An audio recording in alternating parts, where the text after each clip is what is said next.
Most people think rejection ends the story. It doesn't. For him, that is often when the actual psychological mechanism begins. You are sitting there at the end of a long day, replaying that exact phrase he used, trying to decide if you misunderstood him.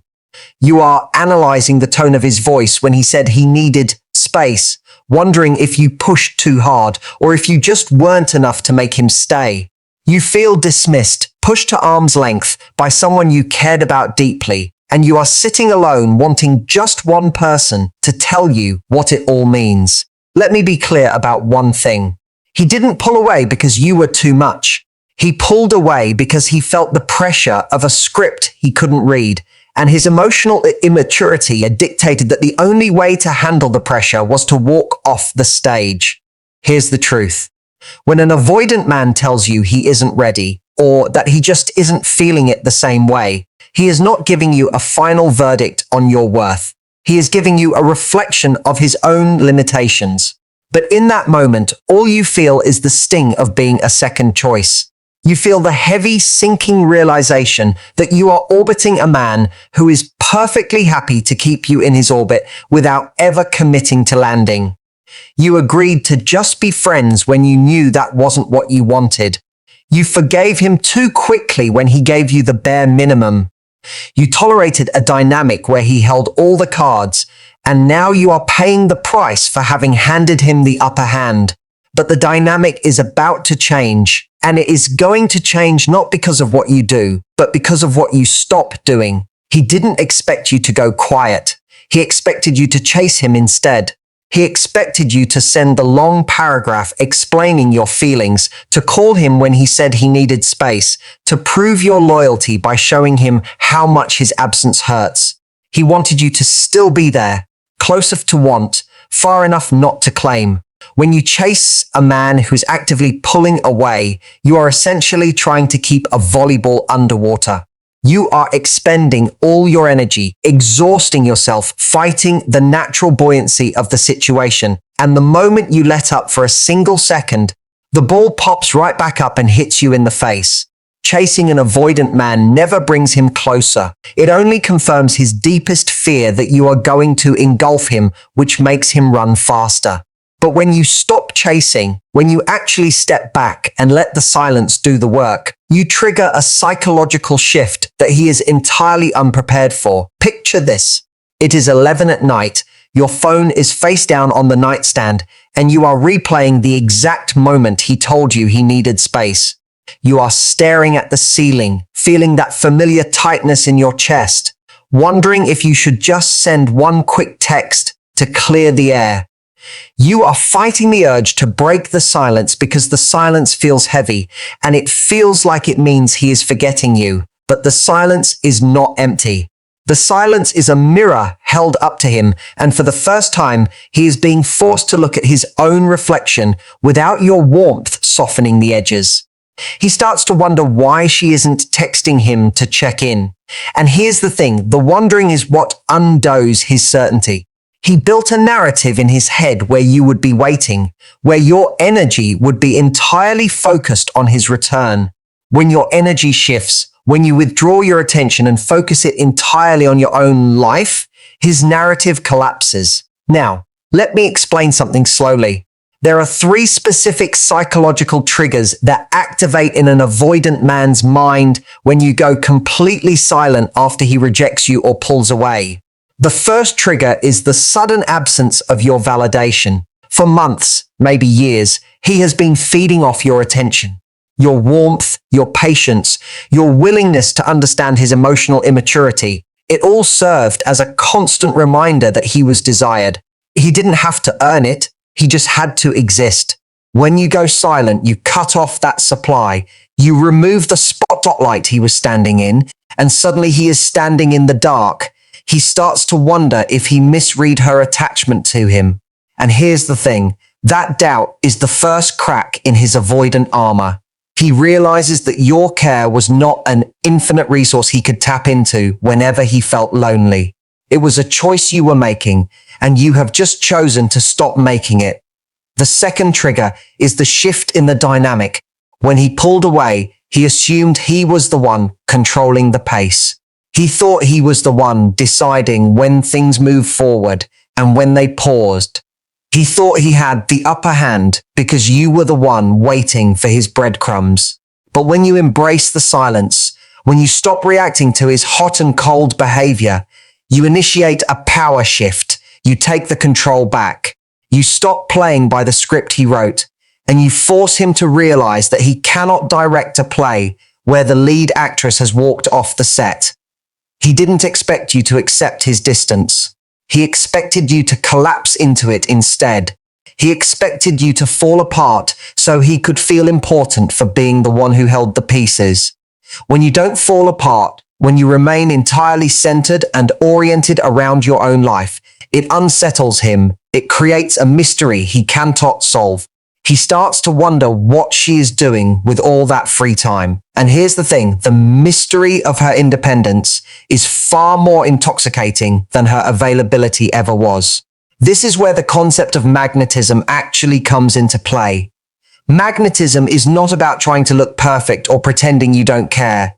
Magnetism is the natural byproduct of self-respect. It is the quiet, unshakable energy of a woman who knows her standard and refuses to negotiate it. When you embody that energy, you become magnetic not because you are trying to attract him back, but because you are finally attracting yourself. He feels that shift. He feels the change in your energy from across the room, even if you haven't spoken in weeks. He starts to wonder why her energy feels so completely detached from his. And here's the thing, realizing he no longer controls her emotional weather changes everything. Let me be clear about something. The third trigger is the realization of your boundary.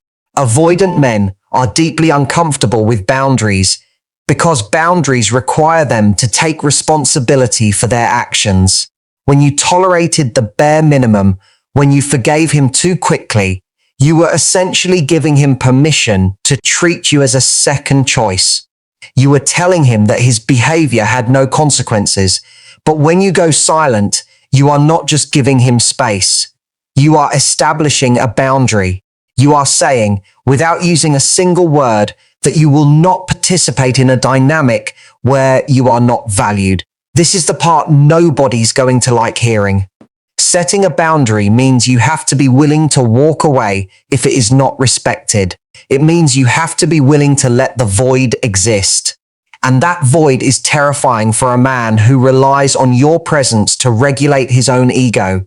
Here's what most people miss about the void. They think it is just an empty space where he forgets you. They think silence means he is moving on and you are just fading away. But the void is not empty. It is an active psychological force. Think about it like this. It starts as an empty room he walked out of, leaving the door slightly ajar because he assumed you would follow him. Then your silence closes that door and the room becomes a vacuum. That vacuum pulls at him, creating an echo of every dismissive word he said when he left. The echo bounces off the walls and becomes a physical weight in his chest. That weight forces an inquiry, making him question the very foundation of his decision to leave. The inquiry deepens into a reckoning where he realizes the space he wanted is now suffocating him. Finally, that reckoning turns the room into a terrarium where he is trapped on the outside looking through the glass at a life he can no longer touch. I want to pause on that for a second. The terrarium. He is on the outside looking in. He wanted the safety of the glass. He wanted to be able to observe your warmth, your beauty, your devotion, without ever having to step inside and commit to the climate. He wanted the benefits of a relationship without the responsibilities of one. But now that you have stopped trying to let him in, now that you have stopped tapping on the glass to get his attention, he realizes the glass is keeping him out. He starts to wonder if he made a massive mistake. And here's the thing, he can't unask that question once it takes root. The absence of your pursuit forces him to confront the absence of his own courage. He has to sit with the reality that he pushed away a woman who was willing to love him simply because he was too emotionally immature to handle the depth of that love. He didn't expect you to rebuild your life. He expected you to remain frozen in the moment he left instead. He expected you to put your life on hold, to keep your schedule clear just in case he decided he was ready, to live in a state of perpetual waiting. That is the choreography of the anxious avoidant trap. He pulls away, you wait and worry. He comes back, you welcome him. He pulls away again, the cycle repeats. It is an exhausting pattern that drains your self-worth and leaves you feeling entirely depleted. But when you break the choreography, when you refuse to dance to his rhythm, you disrupt the entire pattern. You force him to realize that the music has stopped and he is the only one left on the dance floor. Here's the thing. Your silence after his retreat is not a waiting room. It is the boundary that changes everything. You are not using silence as a manipulation tactic to get him to come back. If you are just doing no contact to make him reach out, he will sense it. He will feel the underlying desperation, the hidden agenda, the fact that your silence is just a louder form of chasing. True silence, the kind that triggers these psychological shifts, comes from a place of genuine reclaiming. It comes from a place where you have decided that your time is too valuable to spend on someone who cannot see your worth. It comes from a place of deep internal self-respect. You are not waiting for him to return. You are simply living your life, and if he happens to reach out, you will evaluate him from a place of power, not from a place of longing. He starts to wonder if she has already moved on. And here's the thing, the fear of her moving on is the exact trigger that makes him reach out. This is the moment the reunion often happens. Not because you manifested it, not because you did a specific routine to attract him, but because his psychological triggers have reached a boiling point. The absence of your validation, the shift in the dynamic, the realization of your boundary, they all converge into a single undeniable impulse. He reaches out. He sends the text. He calls. He orbits back into your space. And this is where the real test begins.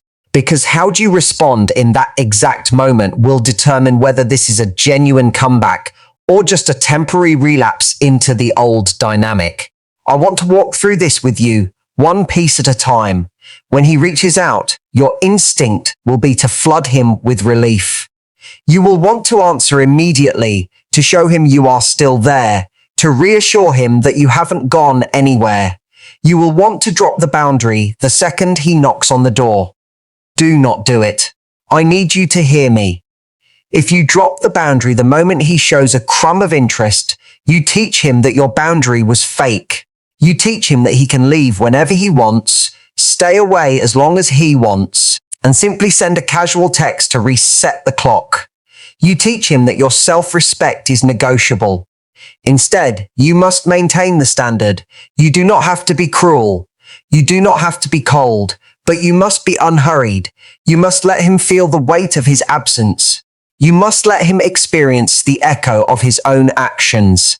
This is the part where your internal growth is put to the ultimate test. You are no longer the version of yourself he rejected. That version of you was anxious, willing to accept the bare minimum, terrified of losing him.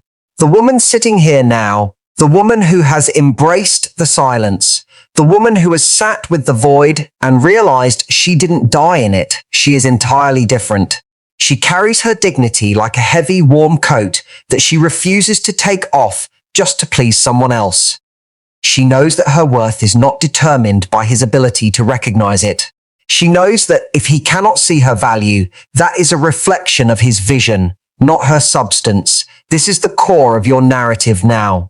His narrative was one of avoidance, of running from intimacy, of protecting himself from a vulnerability he didn't know how to handle. Your narrative is one of expansion, of stepping into your own power, of refusing to shrink yourself to fit into his limitations. Let me be clear about one thing.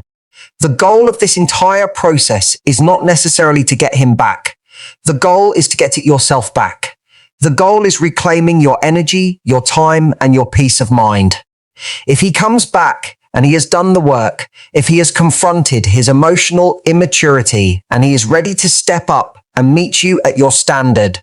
Then you can evaluate whether you even want him in your life anymore. Because you will have options. You will have a life that is full, centered, and oriented around your own joy. You will not be sitting by the phone waiting for his crumbs. You will be the one deciding if he gets a seat at the table. But if he comes back and he is the same man who left, if he just wants to orbit you again without committing, you will have the clarity and the strength to close the door. And this time, you won't leave it ajar. Here's what most people miss about this phase of the journey. They think that once the silence has done its work, once he has reached out, the hard part is over. They think the reunion is the finish line. It is not. The reunion is just the starting line for a completely new dynamic. If you go back to the old patterns, if you slip back into the anxious choreography, you will end up right back where you started, feeling dismissed and unvalued. You have to hold the line. You have to demand more than the bare minimum. You have to be willing to be uncomfortable, because growth is always uncomfortable. Setting a standard is always uncomfortable. Looking a man in the eye and telling him what you will and will not accept is deeply unsettling for a man who is used to getting his way without effort. But that discomfort is the price of admission for a real, mature relationship. He didn't expect you to become comfortable in your own skin. He expected you to remain desperate for his validation instead. He expected your identity to be so wrapped up in his approval that his absence would shatter you. When you prove him wrong, when you show him that you are entirely whole on your own, it triggers a profound sense of loss in him. He realizes that he didn't just lose a girlfriend, or a friend, or a casual orbit. He lost a partner. He lost a woman of high value. He lost someone who possessed the quiet strength to walk away when she was not respected.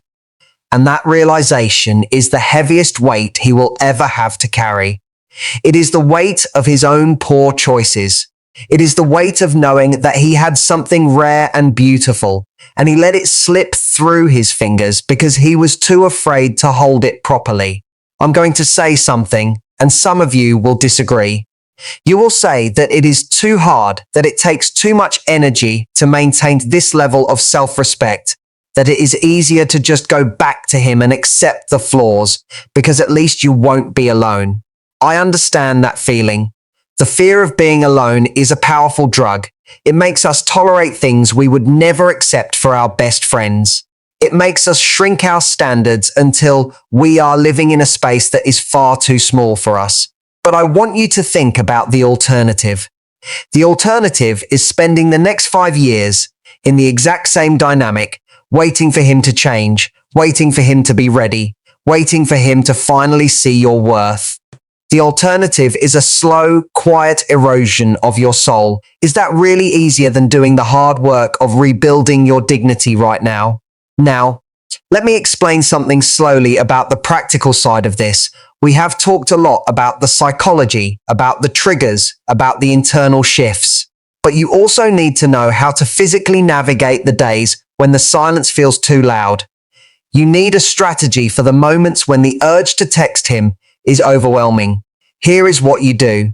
You pick up the phone, but you do not text him. You text a friend. You call your sister. You re-enter your friendships with a renewed vigor. You remind yourself that you are loved, you are seen, and you are valued by people who do not need to be convinced to stay. You move your body. You go for a walk. You lift weights. You swim. You get out of your head and into your physical reality. You retie the loose ends in your life that you neglected while you were focused on him. You clean your apartment. You organize your finances. You pick up the hobby you dropped. These are not just distractions. These are the physical manifestations of your reclaiming process. They are the proof that you are building a life that does not require his presence to be complete. Here's the thing. Every time you choose to engage with your own life instead of obsessing over his, you are laying another brick in the foundation of your self-worth. You are proving to yourself that you can survive the void. You are proving that you are strong enough to handle the absence. And as those bricks stack up, the wall between you and your old anxious self gets higher and stronger. Eventually, you will reach a point where you look at your phone and you genuinely do not care if he has texted. You will realize that his silence no longer has power over you. That is the ultimate victory. That is the moment you know you have truly broken the pattern. It is not when he comes back. It is when his return no longer matters to your sense of peace. He starts to wonder why she's not chasing. And here's the thing, the wondering is what undoes him. He is sitting in his own life, going through his daily routine, and suddenly he is hit with the echo of your absence. He expects to feel relieved. He expects to feel free. But instead, he feels the vacuum. He feels the quiet where your warmth used to be. He realizes that the space he fought so hard to get is actually just a lonely, empty room. And in that room, there is no one to validate him, no one to soothe his anxieties, no one to make him feel like the center of the universe. He is just a man, alone with his own emotional immaturity, forced to look at the wreckage he created. That is the reckoning. That is the moment the terrarium glass becomes impenetrable. He can see the life you are building. He can see how vibrant and full you are without him, and he knows he cannot just walk back into it. He has to earn his way in, and he doesn't even know if the door is still unlocked. Let me be clear about something. You are not doing this to punish him. You are not maintaining this silence to teach him a lesson or to make him suffer. You are doing this to protect yourself.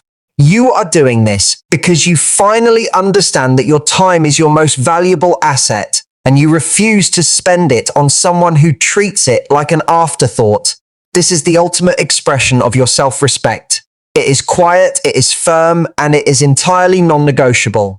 You are drawing a line in the sand and saying, "This is where I end, and you do not get to cross it unless you are ready to meet me with the same level of respect and commitment." If he cannot do that, then he stays on his side of the line, and you walk forward on yours. I want to pause on that for a second. Walking forward on your own. That is the core of your narrative now. You are not the woman who was left behind. You are not the woman who was told she was too much. You are the woman who chose herself. You are the woman who looked at the bare minimum and said, "No, thank you." You are the woman who embraced the silence and found her own voice inside it. That is a profound transformation. It does not happen overnight. It takes time, it takes patience, and it takes a willingness to sit with the uncomfortable feelings without running away from them. But every single day you choose your own dignity over his validation, you are moving closer to the woman you were always meant to be. Here's what most people miss about the comeback. They think it is about him groveling, or him begging, or him making some grand romantic gesture. Real comebacks are much quieter than that. A real comeback happens when he reaches out and you respond with calm, detached politeness. It happens when he tries to pull you back into the old dynamic and you gently but firmly redirect the conversation. It happens when he realizes that the woman he left is not the same woman he is talking to now. The power shift is complete. You are no longer reacting to him. You are observing him. You are evaluating him. You are the one holding the upper hand. Not because you manipulated the situation, but because you simply refused to play his game. He didn't expect you to let him go. He expected you to prove your loyalty instead. He expected you to fight for him, to show him that he was irreplaceable, to validate his ego even as he was dismissing your heart.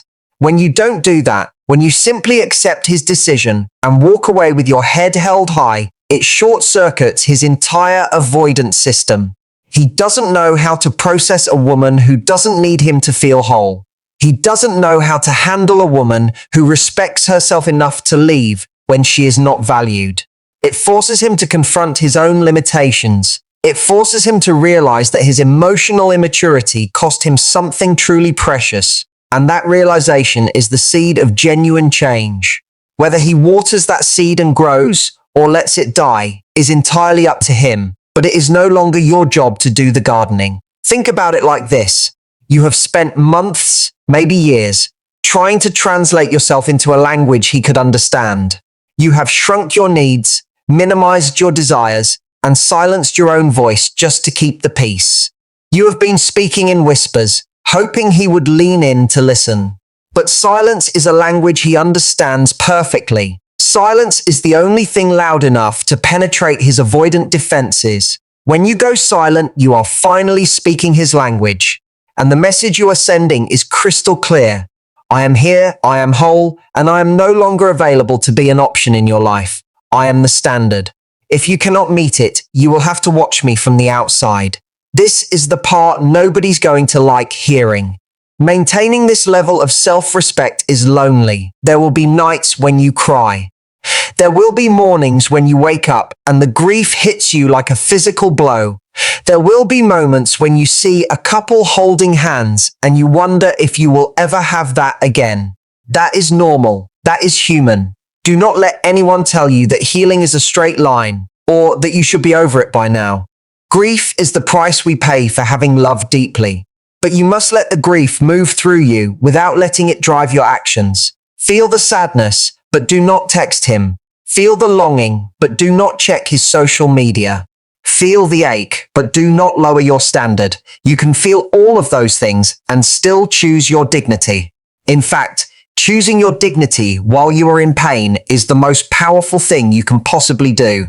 He starts to wonder if he misread her attachment to him. And here's the thing, that doubt is the first crack in his avoidant armor. He thought you were clinging to him because you had no other options. He thought you were afraid of being alone. He thought your attachment was born of desperation. But when you walk away with grace, when you build a life that is vibrant and full without him, he realizes your attachment was not born of desperation. It was born of choice.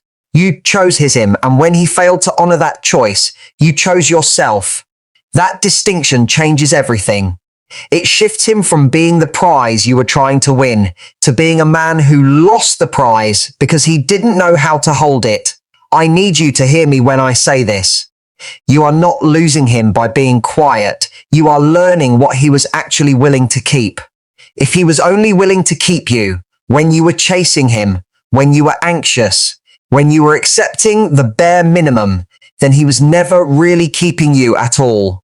He was just keeping an audience. He was keeping a mirror to reflect his own ego. When you step out of the frame, the mirror shatters and he is left with nothing but his own reflection.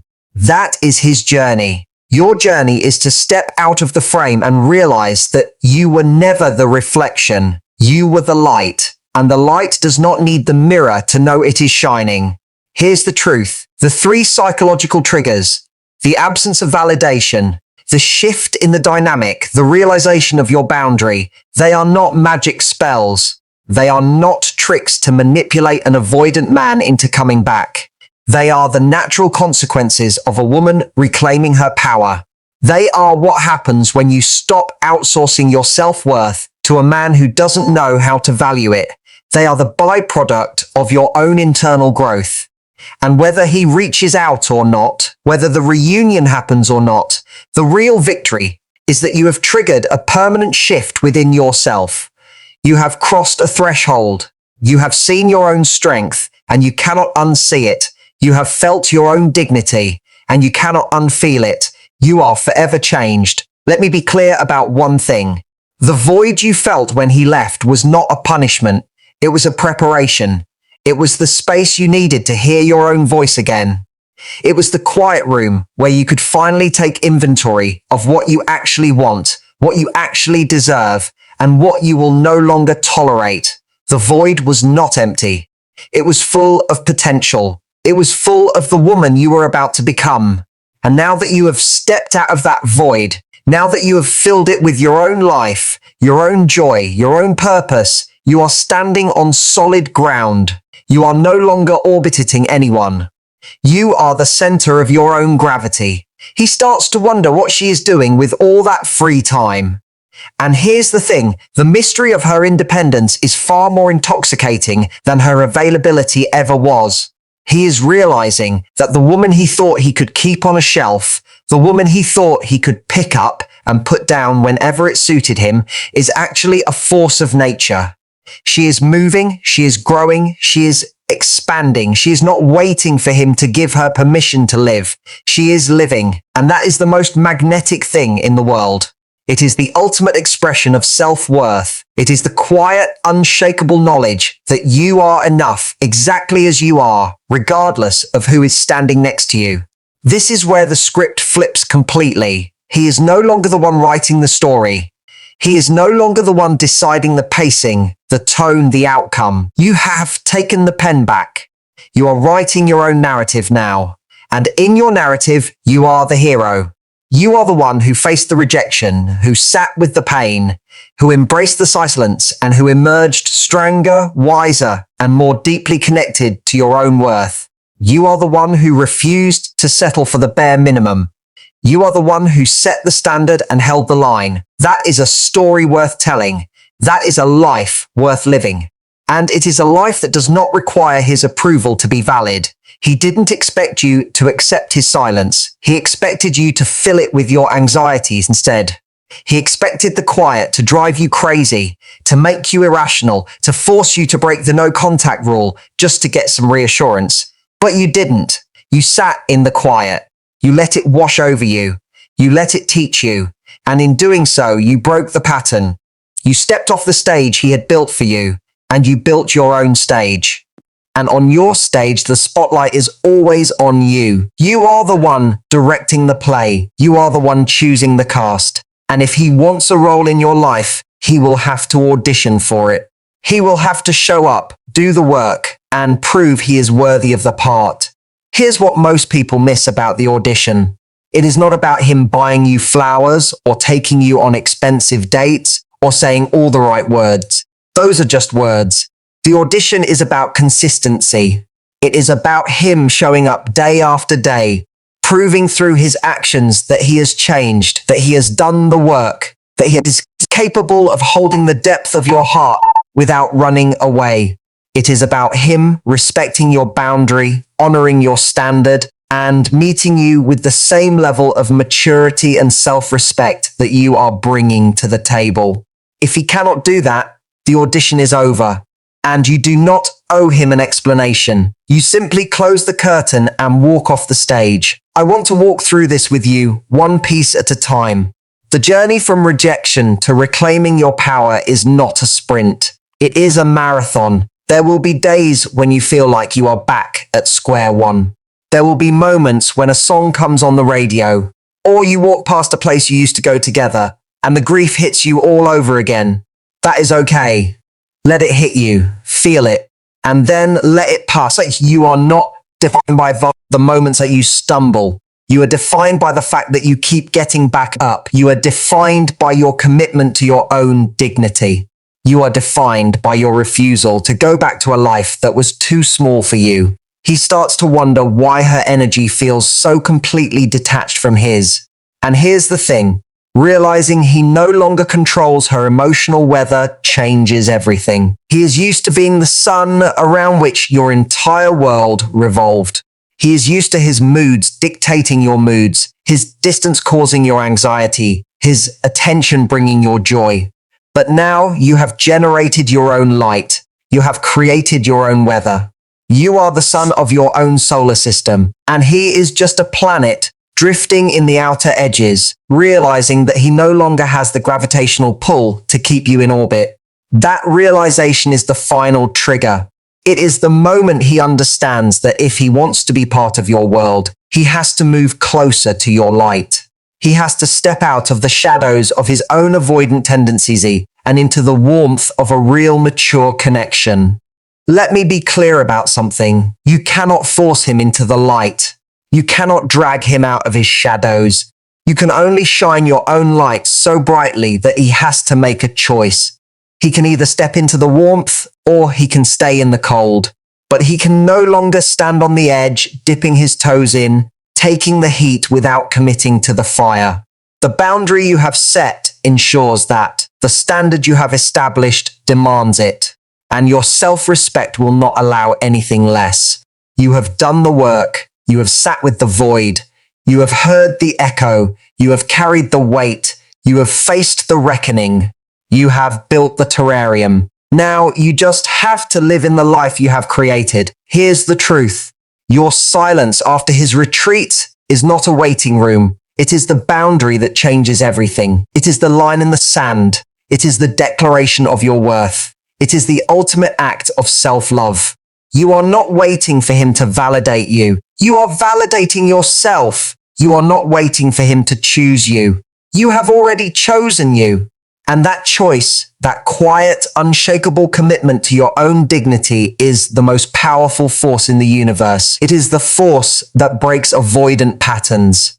It is the force that shifts the dynamic. It is the force that reclaims your narrative. It is the force that turns a heartbroken woman sitting alone at the end of a long day into a woman who knows exactly who she is, what she deserves, and what she will no longer tolerate.